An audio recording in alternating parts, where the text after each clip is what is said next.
Firstly, you're looking super duper hot right now. Okay, I want to tell you something that the reason I am married. I'm telling you right now. Yes. I don't mind that.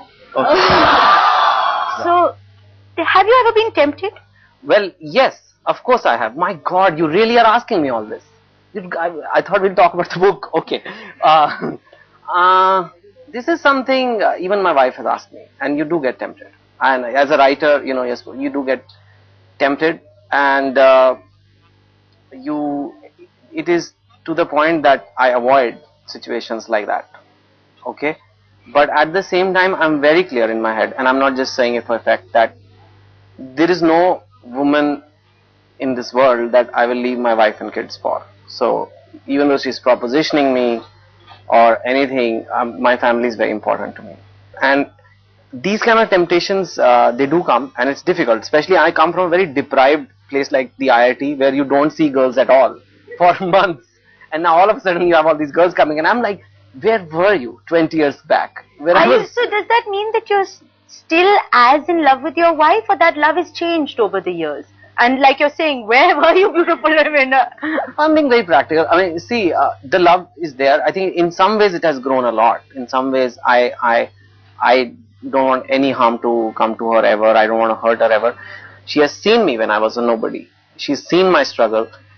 Such people are very valuable to me now, you know, because almost anybody who meets me now is colored by this, that I'm meeting a guy who's a famous writer, whereas Anusha meets me like he's the guy who was jo mere piche pada tha, like college mein, and he won't let go, you know, or he's the guy who used to roam around in pajamas in the campus, because she will never forget that. So for me, that is very valuable. That love has grown a lot.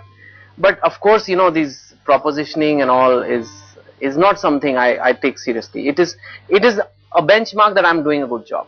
What they are in love with is not me. They don't know me. They are in love with two things. They're in love with the characters of the book. They're in love with Krish. They're in love with maybe Gopal in this book, because that character is just so, he's so witty, and he knows what to say when. Okay, I'm going to cut you there and see whether the audience actually agrees with this, whether they're in love with the characters or in love with you. So I'm opening it up. Who has a question? You were an alma mater of IIM Ahmedabad. Then you got into an investment banking job. Then how difficult was it for you to quit that job and being into a full-time writer? It was very difficult. Like I said, if you come from a middle class background, it's very difficult, because in the bank I was very senior. I was a director at and you could get a BMW, and you're going to New York every month, and you know, all my batchmates are in those similar jobs, and they're all upgrading and doing things like that. And here am I, who's thinking I should leave all this and trust my readers, trust young people that they will keep on reading me. And it's not just me. It took a long time for my family to come to terms with it, you know. And finally they did, and I'm very happy I did. You know, today I'm even financially, it's better than the bank actually.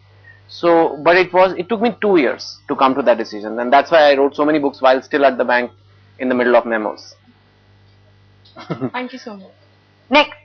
As you said, yet still you are a bit of underconfident. So how could you give such a marvelous speech at the Symbiosis Spark?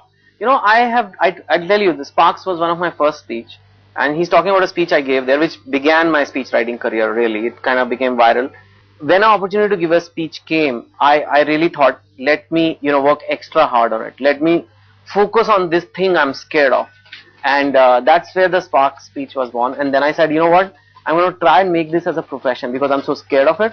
I'm going to try and counter it. And today, you know, I gave more than 80-90 a year professionally actually. So it's something, you know, sometimes you have a certain weakness. You have to say that I'm going to make it my strength, which is when you'll put the energy in it, which is when you'll put the effort in it. So facing your fears. We're going to come back after this short break and talk to Chetan Bhagat about motivational speaking.